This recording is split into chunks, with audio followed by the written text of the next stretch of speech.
এখানে যে ভিডিওটা দেখানো হচ্ছে এটা পুরোটাই কাল্পনিক, বাস্তবের সাথে এটা কোনো মিল নেই এবং এটি কোনো ধর্মের ক্ষতি করতে চায় না।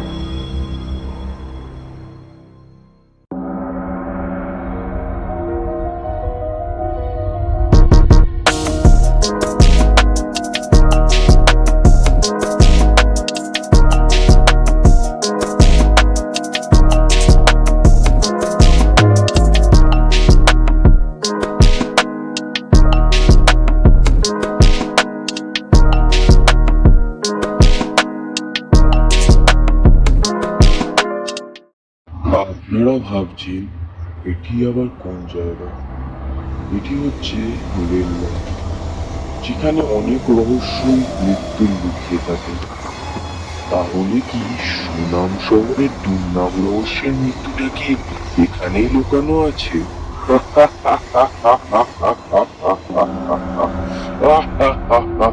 তাহলে কি রহস্যর গল্পটা শুরু করা যাক? ভোট দিন, ভোট দিন, ভোট দিন, ভোট দিন, ভোট দিন, ভোট দিন, ভোট দিন, ভোট দিন। আমার এই মিছিলে সম্মিলিত হওয়ার জন্য ভবিষ্যতে আমরা আমাদের পার্টিকে আরও ভোট দিয়ে জয়যুক্ত করুন, তাতে আমাদের সরকার আরও বেশি উন্নত, আরও বেশি কল্যাণ করতে পারে আপনাদের স্বার্থে। ইনি হচ্ছেন রাহুল দেব রয়। এনার এই সাদা মুখোশের দিকে যাবেন না কিন্তু। এনার জন্য কত কিছু যে ধ্বংস হচ্ছে এক শহরের, সেটা ভেতরের লোকেরাই জানে। যারা যারা এর সাদা মুখের সাথে এর ভেতরের কালো মুখটাকে চেনে, তারাই জানে রাহুল দেব রয় কেমন লোক। রাহুলদা, আমরা আমরা সবাই মিলে যারা আজকে মিছিলে এসছে, তো তোমাকে এই মালাটা পরাতে চাই, কারণ আমরা তোমাকে ভোট দেবো, তাই তুমি আমাদের আরো উন্নতি করো। তার জন্য এই মালাটা তাহলে কি পরাতে পারি তোমাকে? অবশ্যই অবশ্যই, আর তোমরা আছো বলেই তো আমাদের পার্টি আজ এই জায়গায় গিয়ে দাঁড়িয়েছে। আরও সাথ দাও, তা আমরা এই পার্টিকে আরও উঁচুতে নিয়ে যেতে পারি। ধন্যবাদ।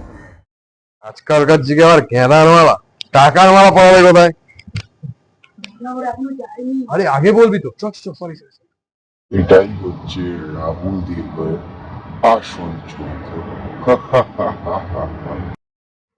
কাকু, বাবা যে বলেছিল চাল ডালের কটা, সেটা আজকে তাড়াতাড়ি দিয়ে দিলে ভালো হয়, আমার বাড়িতে একটু তাড়া আছে।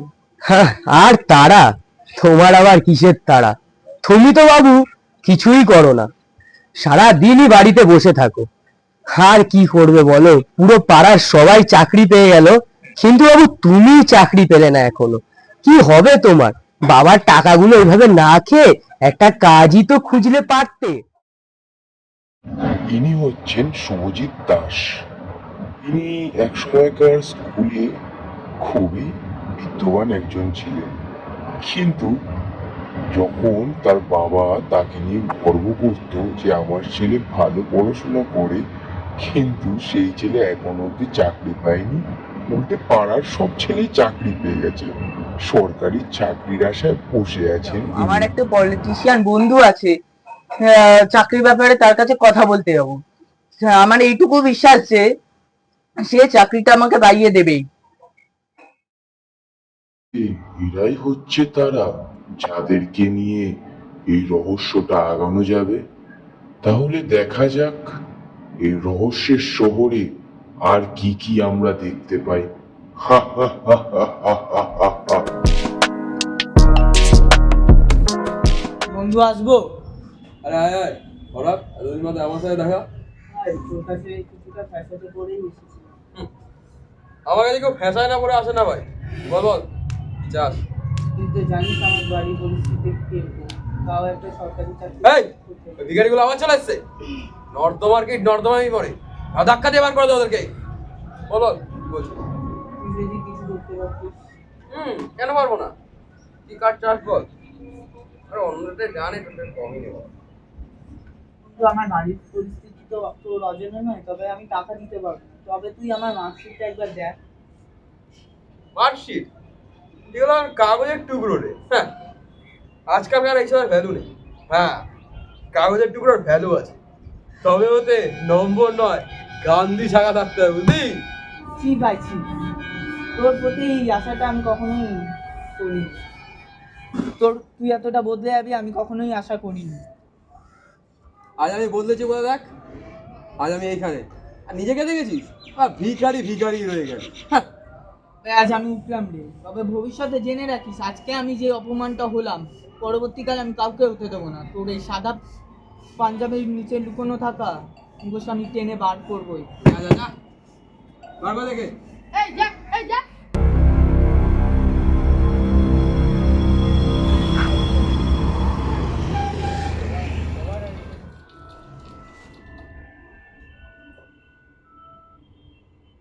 হ্যালো, ভাই তুই বাড়িতে আছিস? তোর সাথে একটু একটু দরকার ছিল। আরে স্কুল টপার কমন ম্যান যে, কি ব্যাপার? আমাদের মতো এসব মুখ্য সূক্ষ্ম মানুষকে আজকাল আপনার মনে পড়ছে মহারাজ? আমরা তো ধন্য। ইনি হলেন সুজয় চক্রবর্তী। বাবুর গায়ে জোর কম আছে, কিন্তু হাতে কলমের জোর প্রচুর আছে।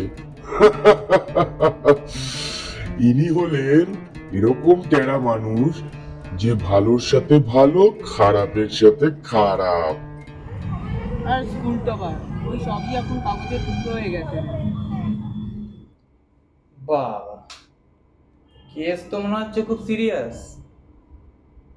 একটা কাজ কর, তুই চলে আয়, অনেকদিন পর আড্ডা দেওয়া হবে। এখন তো আর মনে পড়ে না, না? আয় ভাই, আছি আমি।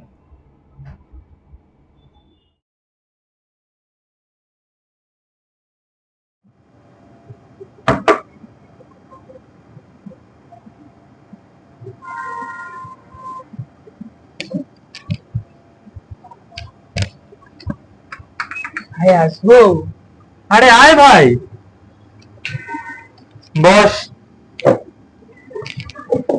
তো বল, কি খাবি বল, এতদিন পর এলি। না না কিছু লাগবে না, তুই বস আগে। বাবা, তারপর খুব সিরিয়াস ম্যাটার নিয়ে এসছো, বলে ফেলো শুনি।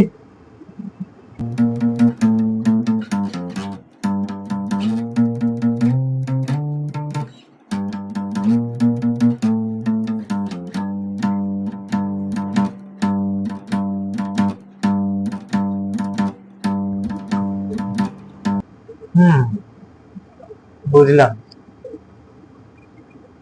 দেখ ভাই, একটা কথা বলি,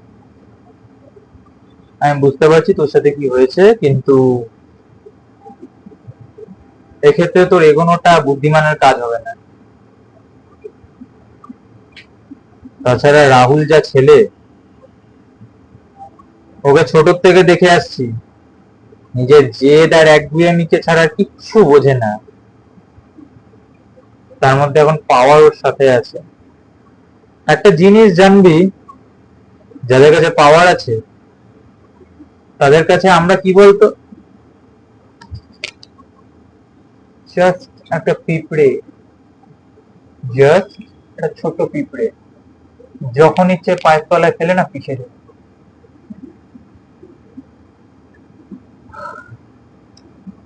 ওকে ফাইন, আমি তোকে ডিরেক্টলি সাহায্য করতে পারবো না, কিন্তু তোকে আমি একটা জিনিস দিতে পারি।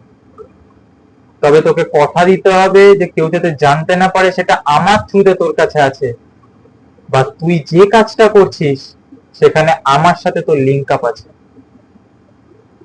ওকে, আমি তোকে ডিরেক্টলি তো সাহায্য করতে পারবো না, বাট একটা ছোট্ট হেল্প করতে পারি। তবে তোকে কথা দিতে হবে, আমি তোকে এভিডেন্স দিচ্ছি বা তোকে সাহায্য করছি, এটা যেন কোনোভাবে কারোর সামনে না আসে। ওকে?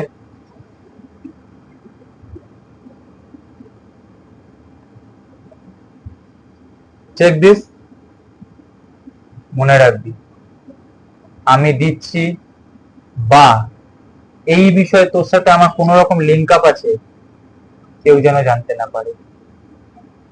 Mind it. বন্ধু, তবে আজ উঠলাম। তোকে ধন্যবাদ জানাই আমার এই উপকারটা করার জন্য।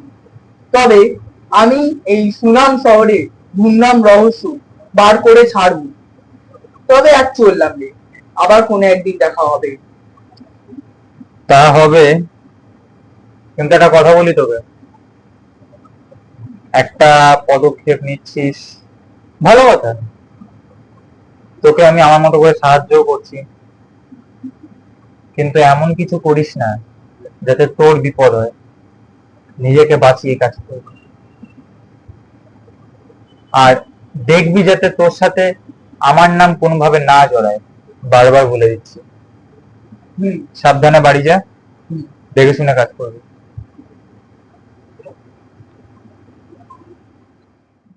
বিকেল 8:30। শুভজিতের কাছে পুলিশ স্টেশনটাই সাহায্যকর মনে হলো, তাই সে রওনা দিল পুলিশ স্টেশনের দিকে। এই মরার জায়গায় এসে কোনো শান্তিও নেই, না হচ্ছে ঘুষ না পাচ্ছি প্রমোশন। ইনি হচ্ছেন সুরেন গড়াই। লোকটা খুবই বাজে। বাজে বলার কারণটা জানেন কি? ঘুষ আর বেইমানিতে এনাকে ঘিরে ফেলেছে, ঘিরে নিয়েছে এনাকে ঘুষ আর বেইমানি। কিচ্ছু নেই এই খোকলা পুলিশ স্টেশনে, খালি বেইমানি আর টাকার রহস্য লুকিয়ে আছে এখানে। কেন না বললে আসবেন না নাকি? বলুন কি দরকার। মানে না মানে আর এত মানে মানে না করে বলুন পরিষ্কার করে কি হয়েছে। আমার আবার পলিটিশিয়ানের মিছিলে প্রোটেকশন দিতে হবে। হ্যাঁ হ্যাঁ হ্যাঁ হ্যাঁ, উনি উনি উনি উনি। আরে কি উনি? মানে কি করে যে বলবো ঠিক বুঝতে পারছি না। এই লোকে যেটা দিয়ে বলে ওটা দিয়ে বলুন, মুখ দিয়েছে বলার জন্য মুখ দিয়ে বলুন। হ্যাঁ মানে হ্যাঁ, আমি পলিটিশিয়ানের কাছে চাকরির জন্য গেছিলাম, কিন্তু তিনি আমাকে চাকরির বদলে অসম্মান করে তাড়িয়ে দিয়েছিলেন। তাই জন্য আমি এখানে ডায়েরি করতে এসেছি। সবই তো বুঝলাম, কিন্তু আপনার এই বিষয়ে কোনো প্রমাণ আছে? হ্যাঁ, আমার কাছে প্রমাণ আছে, কিন্তু আমি এটা এখানে দেবো না, সেটা আমি কোর্টে দেবো। আচ্ছা দাস, তুমি কি এফআইআরটা লেখো। আচ্ছা।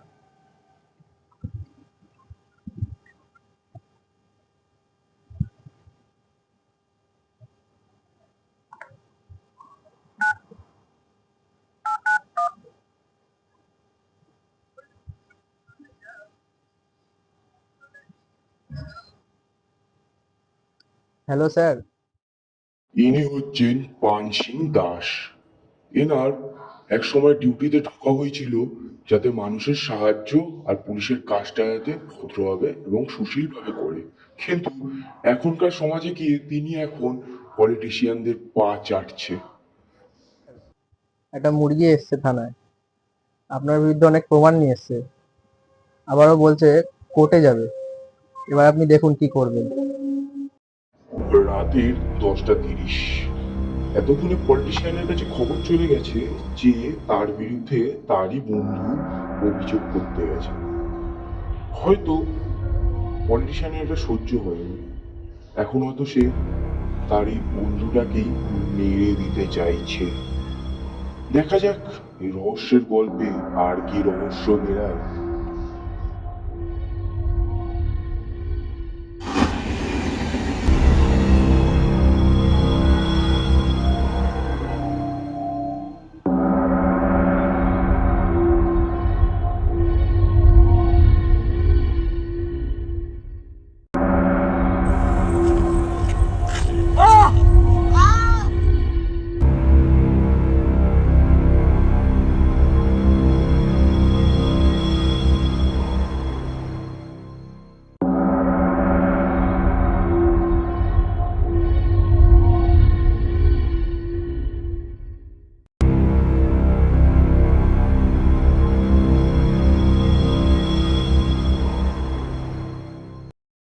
তাহলে কি রাহুল দেবরায় সুরজিৎকে মেরে ফেললো? তার নিজের বন্ধুকে, যার সাথে সে ছোটবেলা থেকে পড়াশোনা করেছে। আজ তাহলে এক চাকরির উদ্যোগে যাওয়া বন্ধুকে, তার নিজের বন্ধু যে তার উপরে আছে, যার কাছে ক্ষমতা আছে, সেই কি তাহলে তাকে মেরে ফেললো আজকে? কেমন পরিস্থিতি এটা!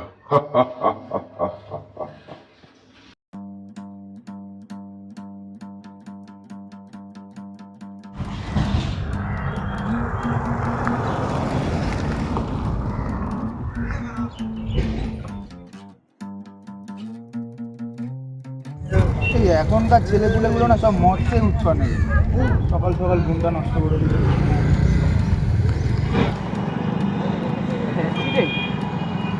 তো মনে হচ্ছে না এটা একটা অ্যাক্সিডেন্ট, এ তো পুরোপুরি সহ দেখছি খুন হয়েছে। না শরীরে কোনো ক্ষত না কিছু, খালি মাথার পেছনে একটুখানি আঘাত। তাহলে কি ব্যাপারটা কি মার্ডারে গিয়ে দাঁড়াচ্ছে? ইনি হচ্ছেন শিবম সান্যাল, পেশায় একজন ডিটেকটিভ। শহরের এর আগেও অনেক রহস্য ইনি ফাঁস করেছিল। সমাজকে একটা নতুন আলোর দিকে নিয়ে যাওয়া হচ্ছে এনার উদ্যোগ। দেখা যাক এই রহস্যময় গল্পে ইনি আর এই উদ্যোগটাকে কতটা বুঝিয়ে রাখতে পারেন এবং এই রহস্য কতটা বেরাতে পারে এই শিবম সান্যালের হাত ধরে। তোমার না বাবু অত কথা বলতে বুঝতে হবে না, তোমার যতক্ষণ না কোনো কেস ইনভেস্টিগেশন অর্ডার দেওয়া হবে তুমি ততক্ষণ কি করবে। কত হেসো না, ঠিক আছে? তোমার সাসপেন্ড করতে না আমার একটুও সময় লাগবে না। আচ্ছা, আপনাকে না এই কেসে ফাঁসাতে না আমার একটু সময় লাগবে। বেশি বার বেরো না, ঠিক আছে?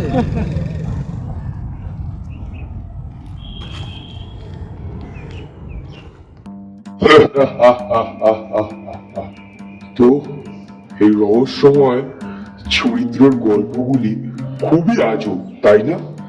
কেউ কারোর ভালো করছে, আবার কেউ কারোর ক্ষতি করছে, কেউ আবার নিজেকে দেখাতে চাইছে না, কেউ আবার অন্য দিক দিয়ে ওই লোকটারই কিন্তু সাহায্য করছে। এই রহস্যটা রহস্যই থাকবে। দেখা হচ্ছে আবার এপিসোড 2-তে।